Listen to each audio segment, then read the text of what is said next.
क्या housing society में NOC इस बात की ज़मानत है कि इन्वेस्टमेंट सेफ है? एनओसी का होना इस बात की ज़मानत नहीं है कि ये इन्वेस्टमेंट सेफ है या सेफ नहीं है।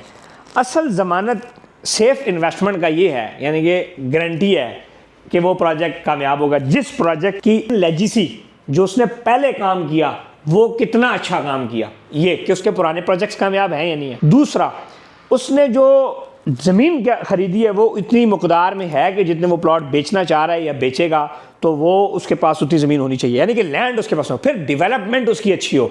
सो ये चीज़ें मैटर करती है, ये चीज़ मैटर नहीं करती। एनओसी क्या है? एनओसी कागज़ का टुकड़ा है।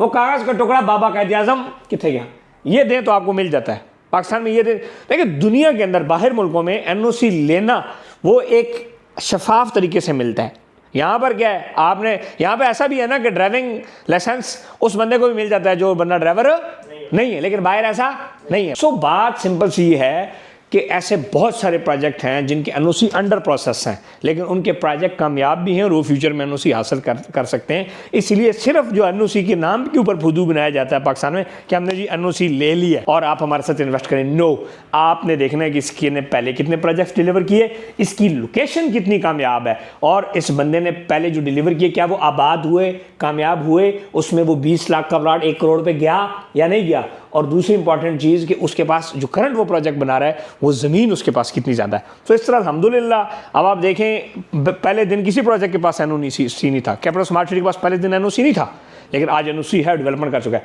फैसल टाउन फेज़ 1 पहले दिन एनओसी नहीं था, लेकिन आज उसमें 20 लाख का बिका हुआ प्लॉट 2 करोड़ रुपए का है, लेकिन क्या था वो आज उनके पास अल्हम्दुलिल्लाह एनओसी है। फैसल हिल 14 लाख रुपए का प्लॉट बेचा गया, 1.5 साल की डेवलपमेंट के बाद एनओसी ले लिया, आज वो प्लॉट 80 लाख रुपए का। फैसल टाउन फेज़ 2 अभी वो अंडर प्रोसेस है। इस तरह बहुत सारे प्रोजेक्ट्स अंडर प्रोसेस हैं। ऐसे भी मैं चक्री रोड के ऊपर या पिंडी इस्लामाबाद में आपको प्रोजेक्ट बता सकता हूँ जिनके पास 15 कनाल ज़मीन है, एनओसी लिया हुआ है, लेकिन ऐसे भी प्रोजेक्ट हैं जिनके पास 80,000, 50,000, 40,000 कॉम्पैक्ट पीस अपने नाम पर ज़मीन है, एनओसी नहीं मिला। क्यों नहीं मिला? क्योंकि बाबा कायद ये पूरा नहीं किया, नोट सही नहीं दिया गया। असल में मसला इशू ये है, इसीलिए हम कहते हैं कि पाकिस्तान के अंदर भी डीएलडी की तर्ज पे एक अथॉरिटी बनाया जाए, या तो डीएचए की तरह एक अथॉरिटी बनाया जाए, सबको उनके अंडर ले आ जाए और शफाफ तरीके से एनओसी मिले। समझ आई ना? अब डीएचए का अथॉरिटी है, उसको एनओसी की जरूरत नहीं है, लेकिन उनके साथ एक इश्तराक में सारी चीज़ें आ जाएं, वो इसके ऊपर मॉनिटर रखें और प्रॉपर सबको जो सही है उसको एनओसी दें, जो गलत है उसको एनओसी न मिले, तो फिर उस एनओसी की वैल्यू होगी जो सही तरीके से एनओसी दे। इस एनओसी में जो सही बंदा है उसकी एनओसी और गलत बंदा एनओसी दोनों बराबर है। सही बंदा भी बदनाम रहता है और गलत बंदा जो एनओसी लेके भाग जाता है उसके साथ सही लोग भी बदनाम हो जाते हैं।